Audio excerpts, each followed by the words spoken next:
Police की भर्ती आपने देखा कि हिंदुस्तान की सबसे बड़ी भर्ती हुई, जिस भर्ती में 50 लाख युवा बैठे, उनके भविष्य के साथ सरकार ने किस तरीके से खिलवाड़ करा। रात दिन अपनी माँ बाप के सपनों को साकार करने का प्रयत्न करने वाले देश के युवाओं ने दिन रात एक कर दिया था। सरकार ने एक झटके में अपनी लापरवाही के तहत आज तक का रिकॉर्ड है हिंदुस्तान में, इस सरकार में जितने ज्यादा परीक्षा के पेपर लीक हुए आज तक किसी प्रदेश, किसी देश और किसी सरकार में नहीं हुए। ये बहुत सारे युवा हैं आज एसएससी जीडी का एग्जाम देने आए हैं। बात करने को और जानने का प्रयास करता हूँ कि वास्तविक इनके सपनों का भारत कहाँ मिलेगा। 2014 में जब वर्तमान की सरकार में आई थी, उन्होंने कहा था कि हर वर्ष 2 करोड़ नौकरियां इन युवाओं को देंगे। वो आज तक हिंदुस्तान में बेरोजगारी का जो स्तर है वो सबसे निचले स्तर पर है। क्या नाम है? राहुल बघेल जी, राहुल बघेल। बघेल साहब कहाँ से आए हो? आगरा रामबाग से। क्या यहाँ क्यों आए हो? यहाँ अपने भांजे का एग्जाम दिलवाने आया हूँ। एग्जाम देने? क्या करते क्या हो युवा लग रहे हो? मैं बीए कर रहा हूँ, सेकंड ईयर। फॉर्म डाला आज तक कहीं? अभी नहीं डाला मैं। पुलिस का डाला था? नहीं डाला। पुलिस का फॉर्म डाला किसी ने यहाँ पे? डाला था। क्या नाम है? अभिषेक। पुलिस की भर्ती आज कैंसिल हो गई है। हाँ पता है। कैसा लग रहा है? सही लग रहा है, अच्छी बात है। क्यों लग रहा है? पेपर लीक भयो। पेपर लीक हुआ? पेपर लीक हुआ क्यों? आज तक बहुत सारे पेपर लीक हुए, टेट का, सीटेट का, सुपर टेट का, पुलिस का, एसएससी का, ये पेपर लीक होते क्यों? ये तो नहीं पता, अब दोस्त कौन है दे सकता है। मैं बताऊंगा कैसे। बताइए। ये अधिकारियों ने किया है, सरकार का इसमें क्या काम है? प्रशासनिक कर रहा है इसको। प्रशासन कर रहा है ना।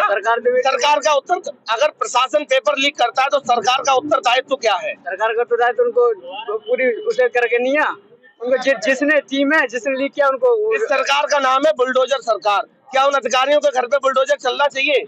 अधिकारियों के घर पर नहीं, सस्पेंड होनी चाहिए ना वो सब जिनने लीक किया। बुलडोजर चलना चाहिए? ऐसे क्या मतलब? बुलडोजर चलना चाहिए, बुलडोजर चलना चाहिए।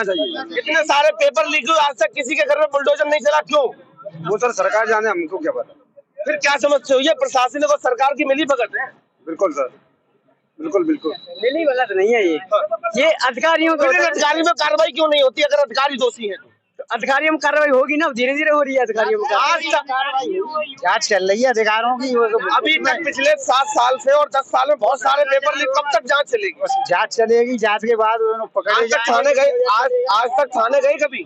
थाने गए तो कब गए? पुलिस कब पकड़ के ले गई? पुलिस पहले ले गई। तुम्हें कभी पकड़ा पुलिस ने? नहीं, हमें क्या पकड़े, हम तो किसान आम आदमी है, किसान खेती बाड़ी करके। हाँ,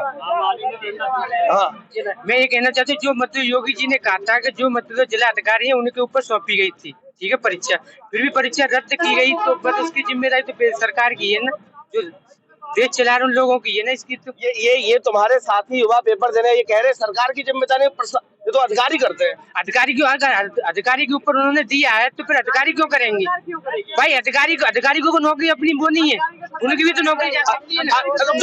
तुम अधिकारी बन जाओ, कल को तुम सिपाही बन जाओ, दरोगा बन जाओ, क्या फाइलें सड़क पे आम आदमी को पकड़ा दोगे? गुप्त फाइलें होंगी सरकार को, हम पकड़ाएंगे उसी को, लेकिन जब हम करेंगे गलत काम सस्पेंड कर दिया जाए। गलत काम बच्चे गलत काम के लिए मतलब है ना, सस्पेंड कर दिया जाए। ठीक है। मेरा नाम नरेश सिंह है, मैं एक सर्विसमैन हूँ। आप पूछिए क्या पूछना है आप। मैं ये जानना चाह रहा हूँ कि जो आज पुलिस की भर्ती कैंसिल हुई है, इस जो पूरी लीक भर्ती परीक्षा हुई, उसकी जिम्मेदारी आप किसको देते हैं? ये गवर्नमेंट की जिम्मेदारी है, योगी सरकार की जिम्मेदारी है। हम एक सर्विसमैन है, हमने भी फॉर्म डाला था, हमने भी एग्जाम दिया था यूपी पुलिस का। ये नाकामी है गवर्नमेंट की, योगी सरकार की। ये कह रहे प्रशासन की जिम्मेदारी, योगी जी अच्छा काम कर रहे हैं। योगी सरकार की जिम्मेदारी है ये। अगर योगी सरकार चाहे तो पता भी नहीं हिल सकता है। हमें बनाओ मुख्यमंत्री, हम करके दिखाएंगे। हमें बनाओ प्रधानमंत्री, हमारी जिम्मेदारी है, हम करेंगे। भाई हमें क्यों नहीं बनाते हो? हमें बनाओ ना, हम करेंगे। योगी जी बाकी जगह पे बुलडोजर चलवा रहे हैं, पेपर लीक हो गया, क्यों हो गया भाई? यूपीएससी की परीक्षा देते हैं, आईएएस बनते हैं, आईपीएस बनते हैं, उनका क्यों नहीं होता है? उनका पर्चा लीक क्यों नहीं होता है? हमें बताइए ना। हम पढ़ते हैं, एनडीए की परीक्षा होती है, आर्मी में ऑफिसर बनते हैं, लेफ्टिनेंट बनते हैं, कैप्टन बनते हैं, उनका पर्चा लीक क्यों नहीं होता है? उनका क्यों नहीं होता है भाई? आर्मी में भी तो अधिकारी बनते हैं, उनका क्यों नहीं होता है? क्यों नहीं होता? हमसे पूछो, हम जवाब देंगे। मैं तो कह रहा हूँ सरकार की जिम्मेदारी है। बहुत सारे युवा ये अब देखो, अब देखो इनकी दाढ़ी सफेद होगी, ये कह रहे हैं कि सरकार तो बहुत अच्छा काम कर रही है। हमारी भी दाढ़ी सफेद हो गई, हम जवाब देंगे। हमारी भी दाढ़ी सफेद हो गई, हम भी 18 साल नौकरी करके आए हैं आर्मी में। अच्छा आगे आओ जरा, किसानी करते हो किसानी, मोदी जी ने कहा था आय को दोगुना करेंगे, हो गई? धीरे से होगी, दोगुना हो रही है, सब बढ़ रही है। मर जाओगे तब तक 50 साल के होगे, कब करेंगे? अरे ना, हमें 10 साल तो हो गई। अरे बहुत बताओ, इतने युवा हैं यूपी के अंदर, 60,000 वैकेंसी निकाल दी, 5 साल में निकाल रहे हो आप। पहले भर्ती आती थी हर 6 महीने में, साल में आती थी। इससे तो कांग्रेस अच्छी थी, कांग्रेस इससे लाख गुना अच्छी थी। हर 6 महीने में, साल में वैकेंसी आती थी। कहाँ के रहने वाले हो? मैं खेरागढ़ तहसील पड़ती है मेरी। राहुल गांधी आ रहे हैं कल? नहीं, मैं खेरागढ़ तहसील मेरी पड़ती है। मैं ये बोल रहा हूँ कि आर्मी की भर्ती इन्होंने बंद कर दी, 4 साल की कर दी। हम अपने भाई को, अपने बेटे को, या यहाँ पर जितने भी किसान हैं या हमारे भाई हैं, अपने बच्चे को किसी को आर्मी में भेजेंगे तो 4 साल बाद में आके वो गोबर डालेगा, क्या करेगा आने के बाद में? वो तो खुश है, ये सब खुश है। 4 साल में अगर ये जो आर्मी वाले 4 साल के बाद में क्या करेगा? कोई कुछ ना, कोई कुछ राम राज्य आ गया, मंदिर बन गया। राम राज्य ना आएगा, बादशाही शासन आ गया। कौन कह रहा है राम राज्य आ गया? मोदी जी। अरे मोदी जी कहे थे आएगा। मोदी जी कह रहे राम राज्य आएगा, ट्रेन फ्री है, जाओ अयोध्या, कहाँ चक्कर में पड़ रहे हो? फ्री ना, पीले कपड़ा रंग के भीख मांगो, ये हो रहा, कुछ नहीं हो रहा। और वो भी सुनो, वो भी 4 साल की किसके लिए की है? किसान के बेटे के लिए। अधिकारियों के लिए 4 साल की नौकरी नहीं है, अधिकारी पूरी नौकरी करेगा, लेकिन जो किसान का बेटा है सिर्फ वही 4 साल नौकरी करेगा। अधिकारी 4 साल नौकरी नहीं करेगा, जो किसान का बेटा भर्ती होगा वो 4 साल नौकरी करेगा। बच्चे क्या करते हैं? अधिकारी अरे बच्चे पढ़ रहे हैं, बच्ची है मेरे पास। अरे वोट किसको दिया था ये बताओ? अरे पहले वोट तो सभापति को दिया था, बीजेपी को। फायदा क्या मिला 10 साल? फायदा हमें तो कुछ नहीं मिला, हमें तो कुछ फायदा नहीं देखो मिला। तुम्हारे पड़ोसियों के राम राज्य आ गया, राम राज्य के लिए आएगा, वो हमारे तो आना, हमारे लिए नहीं आया। क्या लग रहा? 2024 का चुनाव आ गया, फिर लोक लुभावन बातें, फिर वही ड्रामा, फिर वही होर्डिंग, बहुत हुई महंगाई की मार, अब की बार फलाने ठिकाने सब आ जाएंगे। बदलाव क्यों नहीं होता है? तो 5 साल में ये इसलिए तो होल्ड करके रखी गई थी वैकेंसी कि जब चुनाव आएगा तब झुंझुना दिखाएंगे बच्चों को, तब ये जनता को हम बताएंगे कि आपको जो है हम भर्ती निकाल रहे हैं और आप वोट के चक्कर में ये भर्ती होल्ड करके रखेगी 5 साल से। ये 5 साल से पहले क्यों नहीं निकाली भाई? 5 साल से पहले भी तो निकाल सकते थे। इलेक्शन टाइम पे यही वजह से निकाली है, तब ना निकल कहाँ है? इलेक्शन के टाइम पे चुनाव की वजह से नहीं। 2018 और वो भी तो कैंसिल हो गई, अब क्या होगा? नहीं 2000 होगी तो दोबारा होगी। सरकार काउ की आ जाए, किसी की भी सरकार आ जाए, किसी की भी औकात नहीं है कि गरीब किसान या गरीब इंसान का भला कर दे कभी भी, क्योंकि अगर उनको पता है गरीब का भला करेंगे तो फिर हमारे पास कुछ नहीं है। अगर वो चाहे तो मैं कहता हूँ 2 चीज कर दें, केवल 2 पे कानून ले आए। एक तो ले आए समानता कट की शिक्षा, क्योंकि हम गांव में रहते हैं। मंत्री का बच्चा विदेश नहीं जाएगा, फिर प्राइमरी में गांव में रहते हैं हम लोग, तो हमारे बच्चे लपटा खाने वाले में जाते हैं और अधिकारियों और नेताओं के बच्चे गवर्नमेंट स्कूल में पढ़ते हैं। तो वहाँ पे बराबर में बैठेंगे तो एक ही चीज पूछी जाएगी, देश की राजधानी कहाँ है, तो वो तो बता देंगे कि दिल्ली है, लेकिन हमारे तो वो गांव में बताएंगे। अच्छा एक बात बताओ, आपने ये कहा ना कि शिक्षा एक समान कर दी जाए, नेताओं और मंत्रियों के बच्चे विदेश जाते हैं, करेगा कौन? अगर ये नहीं कर पाए, ना ऊपर वाले के बच्चे हैं ना नीचे वाले के बच्चे हैं, ये तो कर देते कम से कम। कहने का मतलब ये है कि कर्मचारी कोई भी हो, छोटे से बड़े तक, और नेता कोई भी हो, छोटे से बड़े तक, सबका शिक्षा एक समान होनी चाहिए। सबका बच्चा एक समान तो होनी चाहिए। लेकिन मुझे ये बताओ, पेंशन बंद कर दी, विधायक को पेंशन मिल रही है भाई, विधायक ऊपर से आया, हम ऊपर से नहीं आए, सांसद को पेंशन मिल रही है, बीएडी भी बढ़ा लिया अभी, और नहीं बाकियों को पेंशन बंद कर दी, बाकी सभी की पेंशन बंद कर दी। विधायकों को पेंशन मिल रही है, सांसदों को पेंशन मिल रही है, बाकी सभी जो और विभाग हैं उनकी पेंशन भी बंद कर दी। ऐसा क्यों? 24 में क्या करोगे? नहीं तो कहने का मतलब 24 में क्या करोगे? 24 में अब ये तो जनता जो करेगी, कहने का मतलब है जो अभी कैंसिल किया है ना, बताओ आप क्या? ये इसीलिए तो कैंसिल किया है कि पहले वोट ले लो, उसके बाद हम फिर टेस्ट करा लेंगे आपका। टेस्ट इसलिए तो कैंसिल करके वोटों के बाद में रखा गया है।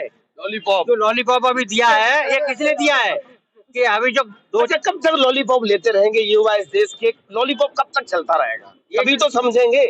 सरकार जब तक चलाती रहेगी, नचाती रहेगी, जब तक नचते रहेंगे। क्यों कि युवा है, गरीब है, किसान है, दबा कुचला है, इसको दबा के इसलिए रखा जा रहा है कि हम अपनी राजनीति करते रहें और ये दबे रहें। जब तक दबे रहें, जब तक हम अपनी रोटी सेकते रहेंगे, क्यों उनको तो पता है हमें पेंशन मिल रही है, वो अपनी पेंशन क्यों नहीं बंद कर रहे? सांसद हो गए, विधायक हो गए। अब मुझे ये बताओ, मोदी जी हैं, मोदी जी 2 बार प्रधानमंत्री रह लिए, वो क्यों नहीं हट रहे भाई? एक आदमी को 4 साल नौकरी दे के आप बोल रहे हो कि तुम घर चले जाओ, और मोदी जी दूसरी बार प्रधानमंत्री रह लिए और तीसरी बार तैयारी कर रहे हैं, वो क्यों नहीं घर आ रहे हैं? तैयारी कर रहे हैं, ये कहा आ रहे हैं हम 400 सीटों के साथ। कहने का मतलब तीसरी बार तैयारी कर रहे हैं कि हम आ रहे हैं, बोल रहे हैं ना। अपनी नौकरी ना छोड़ रहे, कहने का मतलब अपनी नौकरी तो छोड़ सकते हैं 4 साल बाद। तीसरी बार भी तैयारी कर रहे हैं आने की। युवाओं की नौकरी 4 साल के बाद उसे रिटायरमेंट किया जाएगा। योगी बाबा अपनी नौकरी नहीं छोड़ सकते 4 साल बाद, किसी और को बनाए प्रधानमंत्री, किसी और को क्यों नहीं बनाते? वो 3-3 बार आ जाएं और किसान का बच्चा 4 साल नौकरी करके अपने घर चला जाए। किसान पाकिस्तानी है, आतंकवादी है, खालिस्तानी है। वही तो हम बोल रहे हैं कि मतलब वो 60 साल तक नौकरी करेंगे। अब मोदी जी की, योगी जी की उम्र कितनी है? और एक युवा 18 साल का, 20 साल का भर्ती होगा, वो 24 साल 4 साल नौकरी करके घर आ जाएगा, वो क्या करेगा? आप मुझे ये बताओ, क्या करेगा वो? घर आके क्या करेगा वो? पकौड़े तलेगा, ना तो उसकी शादी होगी, ना वो घर मकान बना पाएगा, पकौड़े का ठेला लगाएगा, ना वो अपनी सिस्टर की शादी। पकौड़े का ठेला। मोदी जी कहानी सुनते कहाँ रहते हो तुम? सुनते नहीं हो। मोदी ने तो पकौड़े बना करके वो तो प्रधानमंत्री बन गए, उसके बाद में और कितने बने मुझे ये बताओ। बनाया किसने? अकेले मोदी बनाया किसने? अकेले मोदी बनाया किसने? जनता ने बना दिया। आपने। तो जनता भुगत रही है, जनता बना रही है तो जनता भुगत रही है, तो रोक आए रहे हो। फिर बनाएगी तो फिर भुगतेगी। जनता बना रही है तो जनता ही भुगत रही है। और मैं तो बोल रहा हूँ कि अगर बनाएगी तो यही हाल रहेगा। अगर बीजेपी आती रही तो बीजेपी ऐसा ही करती रहेगी और जनता रोती रहेगी। मैं यही सुधार कौन करेगा? सुधार कौन करेगा? अगर बीजेपी आती रही तो सुधार कौन करेगा? बीजेपी चली जाएगी, सुधार हो जाएगा। आएगा कौन जो सुधार कर देगा? मेरा कहने का मतलब है कि बीजेपी को हटाओ, इससे लागू नहीं तो कांग्रेस है, इससे लागू नहीं अच्छी तो कांग्रेस है, कांग्रेस को लाओ और बीजेपी को हटाओ। मेरा कहने का मतलब ये है कि इससे लागू नहीं अच्छी तो कांग्रेस है। ये तो कह रहे सब राम राज्य आ गया, एकदम राम राज्य ट्रेन फ्री अयोध्या जाओ, खाना भी मिलता है। मैं ये बोल रहा हूँ, चलो मंदिर बना दिया, बढ़िया बात है, हम उसके विरोधी नहीं है। हम ये नहीं बोल रहे कि क्यों बना रहे हो पूजा राम जी को तो अलग मैटर है, वो तो सबको आस्था के प्रतीक है, वो तो सबके आस्था के प्रतीक है, उससे कोई मतलब नहीं है। नहीं कर रहे हैं, उसका कौन विरोध कर रहा है? लेकिन जो बेरोजगार आस्था के प्रतीक है। अगर सबके राम है तो राष्ट्रपति को फिर क्यों नहीं बुलाया गया? ये तो उनकी मतलब उनकी प्रॉब्लम है, वो आई नहीं है, उनको नौता भी भेजा गया होगा, ऐसी बात तो है नहीं है। किसने बताया आपको निमंत्रण भेजा गया? ये तो सबको भेज रहे नेता लोग। आपको पता है किसने की निमंत्रण भेजा गया? मैं यही तो कह रहा हूँ, ऐसे वो दलित हैं इसलिए नहीं भेजा गया होगा, और क्या हो सकता आप कौन हो? है? मैं तो ओबीसी में हूँ। ओबीसी और दलित का कोई पुजारी बन सकता है राम मंदिर में? उसमें कहाँ बना है? आप भी देखो कहाँ है। मैं आपसे पूछ रहा हूँ। मैं यही तो कह रहा हूँ, कहाँ है पुजारी, कहाँ है उसका? कहीं बने। कभी भी दलित और दलित और ओबीसी कैटेगरी का, जनरल का भी, ब्राह्मण को छोड़ के और कोई भी मंदिर में पुजारी बन ही नहीं सकता। क्यों? क्योंकि पुराणों के हिसाब से वो लोग को बोला गया है कि वो लोग ब्रह्मा के मुख से हैं और जो लोग आए हैं सब पेट से आए हैं, मतलब बाहर जैसे भी आए हो ऐसे वो लोग ब्रह्मा जी के मुख से पैदा हुए थे, बाकी दूसरे रास्तों से आए थे। दूसरे रास्ते से आए थे। मेरा करने का मतलब ये, लेकिन जो यही चीज है, कहने का मतलब ये है कि जिस हिसाब से लोगों को बांट दिया गया है ना, ये सबसे हम लोग का पिछड़ने के कारण यही हो गया है। तो फिर ये सब आप लोग समझोगे कब? ये बता दो। नहीं, लोग समझते ऐसा नहीं है। आस्था भी एक स्तर पे बहुत जरूरी है और वो भी होना चाहिए, विश्वास भी जरूरी है और शिक्षा भी जरूरी है। दोनों को भी साथ लेके चलना भी जरूरी है, लेकिन दोनों के साथ में लेके लोग पॉलिटिक्स जो खेलते हैं ना, ये तो आप कहते हो कि आपके ब्राह्मण तो ज्ञानी होता, सर्व ज्ञानी, सारे वेदों का, पुराणों का क्या होता है? बाबा साहब के सिवा, बाबा साहब ने अगर संविधान नहीं दिया होता ना, हम लोग भी भेड़ बकरी के जैसे ऐसी हम लोग हो जाते। वही संविधान जो अधिकार हम लोग को जो दिया, जो हम लोग आपस में से मिल के बात कर रहे हैं, तो हम बात करने के लिए साहब हमको दे दीजिए, हम भी आपके यहाँ आना चाहते हैं, ये सिचुएशन हो जाता है। असमानता के लिए कोई बात नहीं करता, फिर भी असमानता है, बहुत स्तर पे समानता है, थोड़ी नहीं बहुत ज्यादा। बदलाव हो पाएगा? बदलाव बहुत मुश्किल है। आप देख लीजिए, कुछ दिन पहले हमने एक न्यूज देखा था, पता नहीं कमियां किसकी है? अगर बदलाव नहीं हो पाएगा, आप जानते भी हो, महसूस भी करते हो, फिर कमियां किसकी? लोगों की ये कमियां तो ये तो लोगों की हैं, धर्म में बटे हुए हैं, एक दूसरे की जाति को देख रहे हैं, यही तो वोट हो रहा है, इसीलिए तो वोट हो रहा है। वर्ष आता है तो सब हिंदू बन जाते हैं और उसके बाद फिर यही तो जातियों हो में रहा है। बांट दिया जाता है। यही तो हो रहा है, इसमें यही तो हो रहा है, हिंदू और मुस्लिम के ये इसीलिए तो ये वोट पड़ रहे हैं। अच्छा, कौन कौन मानता है मुसलमान इस देश के लिए खतरा है? कौन कौन मानता है मुसलमान इस देश के लिए खतरा है? बीजेपी सरकार मानती है। नहीं, मैं वो तो मान, उनका तो एजेंडा है। आप लोगों में से कौन? नहीं, हम तो नहीं मानते, हम नहीं मानते।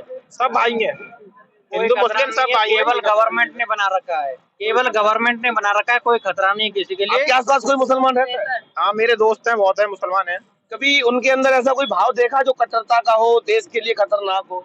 नहीं नहीं, कभी नहीं, हमेशा मेरा साथ देते हैं। हमने मेरे साथ में एक दोस्त मेरा था, कोलकाता का था, तो जो मेरे साथ में था तो हम लोग साथ में जब भी हम लोग को गवर्नमेंट की बात होती थी तो वो हमेशा ममता की बात करते हैं। ममता अभी फिलहाल में चीफ मिनिस्टर हैं जो कोलकाता की। ये तो कलकत्ता का तो ममता के साथ होगा, इसमें कोई बुराई नहीं। यहाँ देश की बात चल रही है, यहाँ देश की बात। मैं बात कर रहा हूँ ना आपको, जब भी हम लोग बात करते थे कि देश का, मैं बोलता था कि देश का प्रधानमंत्री पब्लिक ने जो चुना है अभी फिलहाल में वही बेस्ट है। वो बोलता था नहीं, अभी वो बेस्ट हो ही नहीं सकता। मैं बोला क्यों? बोला कि बस राम मंदिर की बताओ, मुसलमानों का कत्लेआम करा दिया था गुजरात में और गोधरा में, और आप कह रहे हो मुसलमान मोदी को स्वीकार कर लेगा?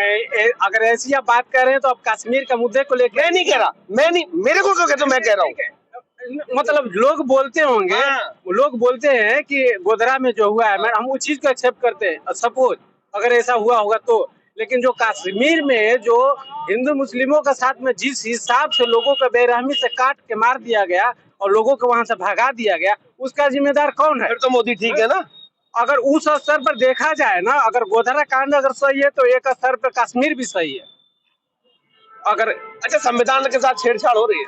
हाँ, छेड़छाड़ हो रही है, बहुत छेड़छाड़। अभी आपको पता नहीं, हमको याद नहीं है। तो फिर जब कश्मीर में संविधान की सुरक्षा और अच्छा नहीं हो पा रही है, संविधान के साथ छेड़छाड़ हो रही है, हो सकता है कल को ये घटनाक्रम आपके साथ भी हो सकता है।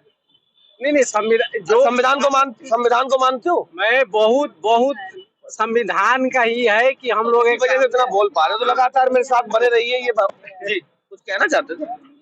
नहीं, ये बहुत सारे लोग हैं। पुलिस की भर्ती आज ही निरस्त हुई है, SSC GD का एग्जाम है, आप देख सकते हो। बेरोजगारी का स्तर देश में ये है, आलम ये है। तो लगातार मेरे साथ बने रहिए, जमीनी हकीकत से रूबरू कराने का प्रयास करता रहूंगा। तब तक के लिए नमस्कार।